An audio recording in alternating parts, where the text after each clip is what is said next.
দেখুন, এটা তো ডিপেন্ড করছে হুমায়ুন কবির সাহেবের সাথে যতক্ষণ আমরা বসছি, ওনার আইডিওলজিক্যালি কি, উনি কিছুদিন আগে কথা হয়েছে, ওনার দৃষ্টিভঙ্গি, ওনার কর্মকাণ্ড সেটা কি জানা, ফলে হুমায়ুন সাহেব কি ভাবনা নিচ্ছেন বা আমাদের ভাবনা তার সাথে ম্যাচ করবে কিনা সেটা তার উপর নির্ভর।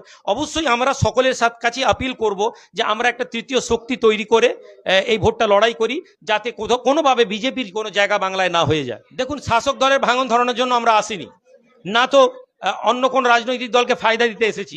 আমাকে এই প্রশ্ন কেন করছেন যে আপনারা কত সেকুলার হবেন? আমার কোন কাজের মাধ্যমে আপনার মনে হলো যে আমি নন সেকুলার? আপনার কি এতক্ষণ আমার বক্তব্যে, আমার কোনো অ্যাক্টিভিটিসে আপনার কি মনে হয়েছে যে আমি কমিউনাল? শ্যামাপ্রসাদ বন্দ্যোপাধ্যায় বাংলার মানুষ, তাহলে কি তৃণমূল সাথে শ্যামাপ্রসাদ বন্দ্যোপাধ্যায়ের যে আইডিওলজির সাথে তৃণমূল সরকারের যোগ আছে? দেখুন, এটা একেবারে মানে বাংলা, যেটাকে বাচকানা সওয়াল বলা হয়। এই ভিডিওটাকে বেশি বেশি শেয়ার করবে, পেজটাকে ফলো করবে।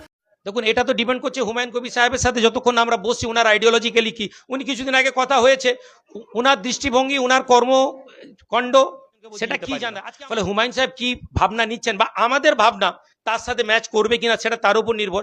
অবশ্যই আমরা সকলের কাছে আপিল করব যে আমরা একটা তৃতীয় শক্তি তৈরি করে এই ভোটটা লড়াই করি, যাতে কোনোভাবে বিজেপির কোনো জায়গা বাংলায় না হয়ে যায়। দেখুন, শাসক দলের ভাঙন ধরানোর জন্য আমরা আসিনি, না তো অন্য কোন রাজনৈতিক দলকে ফায়দা দিতে এসেছি। আমাকে এই প্রশ্ন কেন করছেন যে আপনারা কত সেকুলার হবেন? আমার কোন কাজের মাধ্যমে আপনার মনে হলো যে আমি নন সেকুলার? আপনার কি এতক্ষণ আমার বক্তব্যে, আমার কোনো অ্যাক্টিভিটিসে আপনার কি মনে হয়েছে যে আমি কমিউনাল? শ্যামাপ্রসাদ বন্দ্যোপাধ্যায় বাংলার মানুষ, তাহলে কি তৃণমূল সাথে শ্যামাপ্রসাদ বন্দ্যোপাধ্যায়ের যে আইডিওলজির সাথে তৃণমূল সরকারের যোগ আছে? দেখুন, এটা একেবারে মানে বাংলা, যেটাকে বাচকানা সওয়াল বলা হয়।